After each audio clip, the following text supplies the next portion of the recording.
Hello everybody, this is HD Shaves here. I'm back with another video. Hope this finds you well and in good spirits. We have a special shave for you today in that I think almost all these products were sent to me by kind supporters of me and this channel in general. So let's get right to it. One of the individuals I was lucky enough to see last weekend, we went out, had a meal, had a beer or two, and he brought along a very special razor that he said I could borrow and of course use on the channel, and that is this razor right here, the 1953 Gillette President. It's missing the blade bank that would have gone here, but this was made here in the US, and it's in a lovely sort of leather type case, and this is a great example of though vintage razor prices have increased in the past couple of years, you can still find a great deal if you're persistent enough in your looking. I won't share exactly how much my friend paid for this set, but I would buy 15 of these at that price that he paid, let's say. So that's the case. I'm going to put that to the side, and here is the razor. So it kind of looks like a US Gillette Aristocrat. The way it differs is that I believe this is rhodium plating, which is one of the rare instances of them using rhodium here in the US. There were a number of British razors that had rhodium plating, but this was, again, quite the rare thing for razors made here in the US. This has that kind of diamond base plate pattern that's on so many of the Gillette twist-to-open razors. And yeah, this is shaved about as I expected it to this week, in that it's kind of comfortable, but not the most comfy thing to shave with. And I'll talk a little bit more about the shave as we go. That's what it looks like with the barn doors open. What does it say on the inside? It says patent numbers on package. So this is one of those razors. And for the blade today, we'll be using a brand new Polsilver Super Iridium.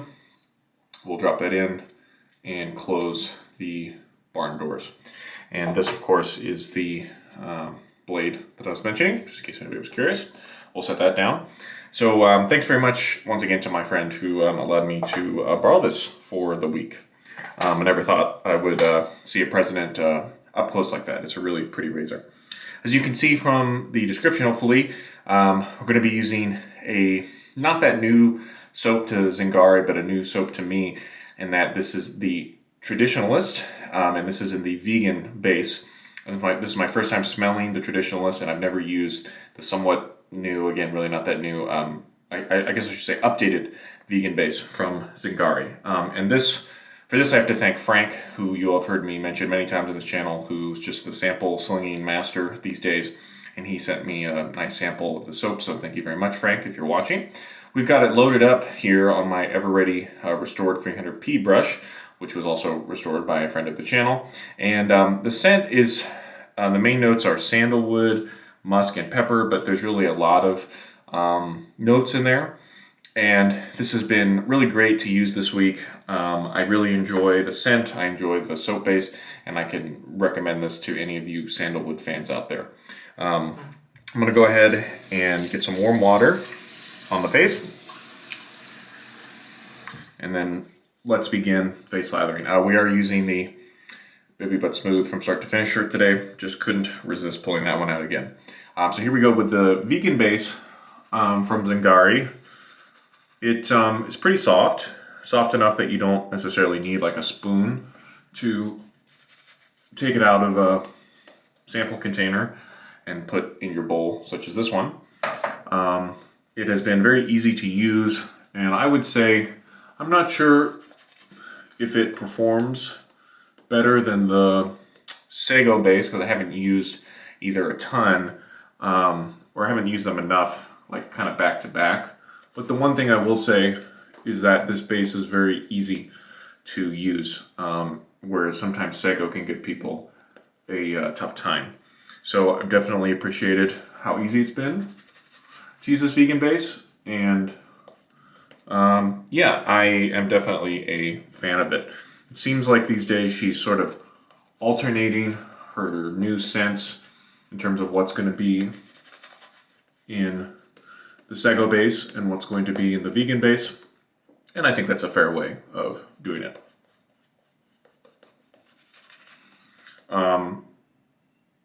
This is an AP Shave Co. Synbad knot in here, 24 millimeter. And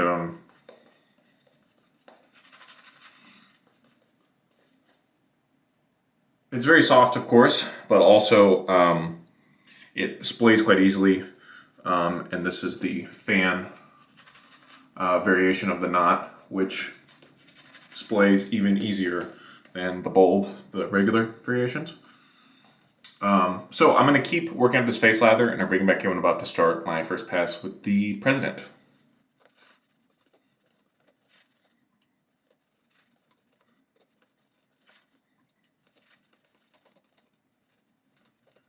Okay, we're back. This is our first pass lather result. I've been trying to run it pretty thin this week. This is not one of those old coconut oil vegan bases where if you put too much water in it, it gets bubbly. This can take plenty of water, so keep that in mind. Let's go on for the first pass here with the President.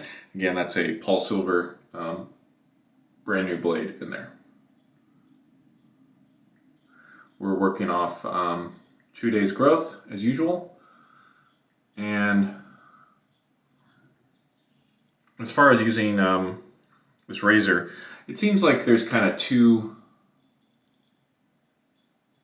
possible angles that I could shave with, in that they both are removing the hair effectively. However, one of those angles is much more comfortable than the other. Again, I would not say that this razor is... unfortunately, this razor is not as comfortable as I would like, given that it's kind of a medium shaver. Like, it's certainly not aggressive, but it's not super, super mild either. And again, that's kind of what I expected. I'm not a huge fan of most vintage twist-to-open razors. You know, I remember when I was first getting into shaving this way, I bought a Mercure 23C from an Art of Shaving store in Las Vegas when I was on vacation. And I remember I was looking at the safety razors they sold, and I asked the salesperson like about these twist-to-open razors. And I remember she mentioned that these twist-to-open mechanisms were more common back in the day, and that she felt that they weren't being used as much now just because of the wear and tear that can happen to these mechanisms. I don't know if she said this exactly, but I think she was trying to say that basically a three-piece razor will last you longer than a twist-open one.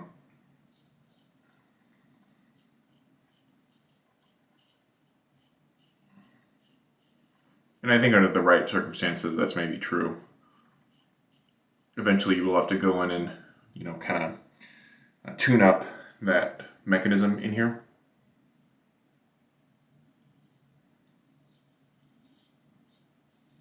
Whereas with a three-piece, as long as you keep the threads clean,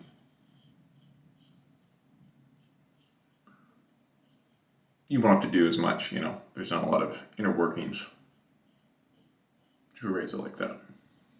Okay, first pass done, reasonably comfortable. I'm going to rinse and come back for pass number 2 in just a moment. Pass number 2.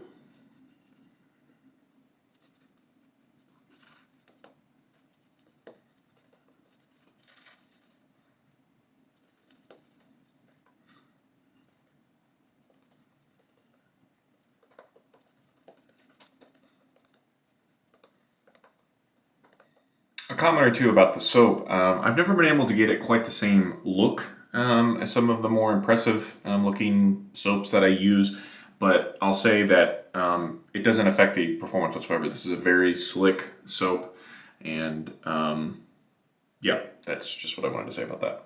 We're going to do pass number 2 across the grain, mostly now. And something that some of you all can look forward to, and maybe some of you are like me, that you'll dread when this video comes out, is that I've been using off camera this WEC hair shaper razor. I've got it upside down. Yeah, so it's just a blade on a stick, and not surprisingly, there's a pretty steep learning curve with that razor, and I'm not quite ready to do a video on it. So I was happy when my friend showed up and said, "Here, take the president." But hopefully by this time next week, I'll be feeling better about my WEC technique, so that I can present a 2-pass shave for you all. That's been the newest open blade that I have been trying out. So we'll look forward to that.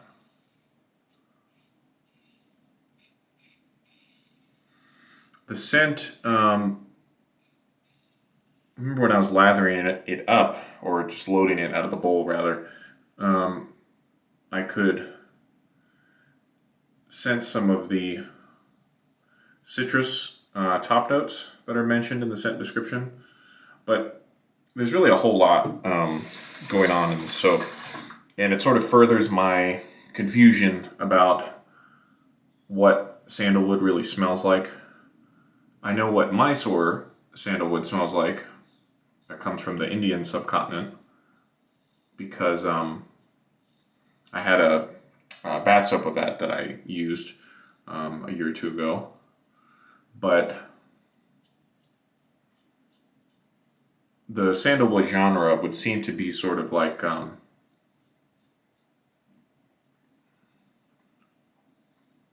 the barbershop one, and that depending who you talk to, depending on what part of the world you're in, the definition for those fragrances varies. And even something like the Barrister and Mann sandalwood that has just recently been re-released in the omnibus space. I remember asking Will about that one, and he said that it's not just sandalwood. There's some other stuff going on in there. So when you take a scent like this one, the Traditionalist, and then also the Barrister and Mann one, again, I'm just not really sure actually what sandalwood smells like on its own, except for the Mysore. So anyway, that was just a thought. So good second pass. We'll rinse and come back for the final third one. Just a sec. Third and final pass.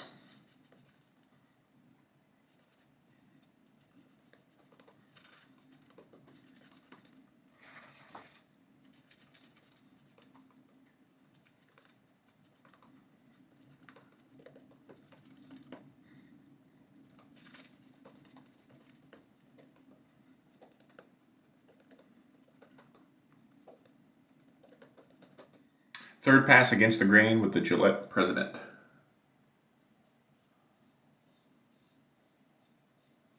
I must say, the shave today is feeling smoother and nicer than ones previously in the week. Perhaps that I'm using a fresh Polsilver and not the other blade that I was using earlier in the week.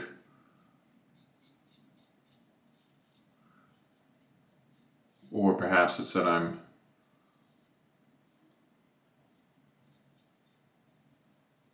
cutting off 2 days of growth instead of just one. I generally feel like I have smoother shaves when I'm dealing with 2 days growth. And I think a lot of you all feel that way also.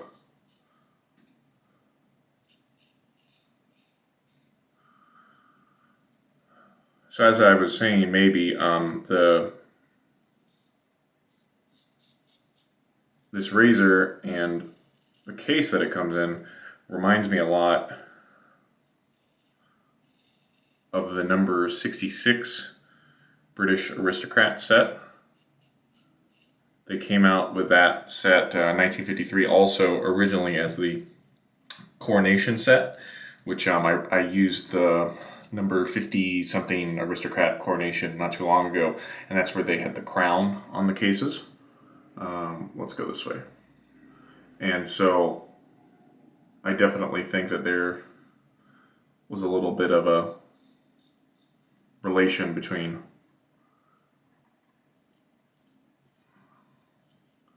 well, maybe that's not the right way to say it. It's like this looks similar to this case set with the leather and the razor inside. It reminds me of that number 66 set. And so it's funny how even across the pond, as it were, they were definitely thinking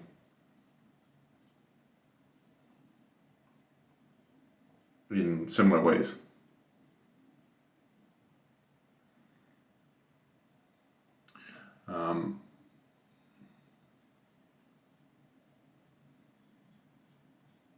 Very cool to use a rhodium razor.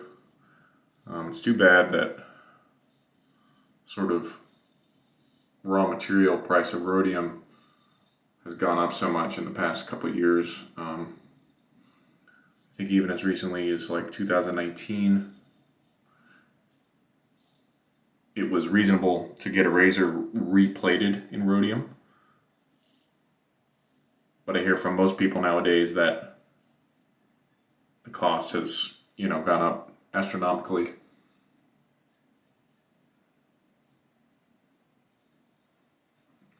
So that's usually not in the books.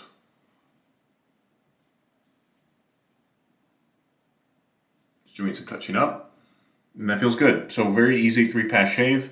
I'm going to rinse and come back and talk to you over post-shave where we have a special toner that I'll be using today. So stay tuned.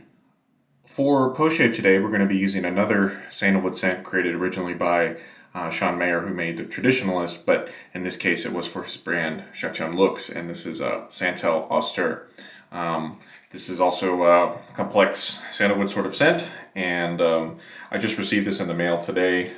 This is no longer being made, of course, and so somebody offered to sell it to me early in the week, and it was a pleasant surprise to receive it today.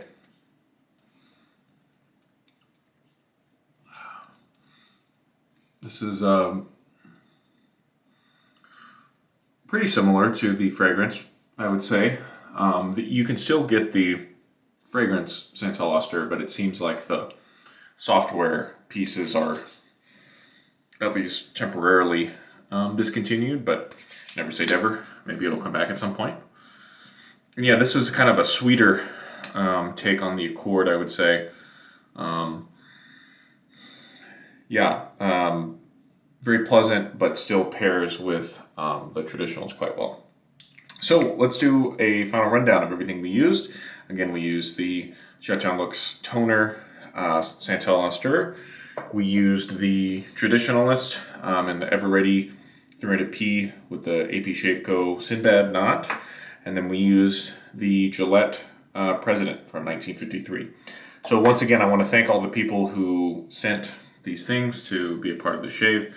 I always appreciate that, and it's thanks to you all that I get to try out new things. So thanks. For now, this has been HD Shaves. Thank you all so much for watching, and we'll see you again next time. Goodbye.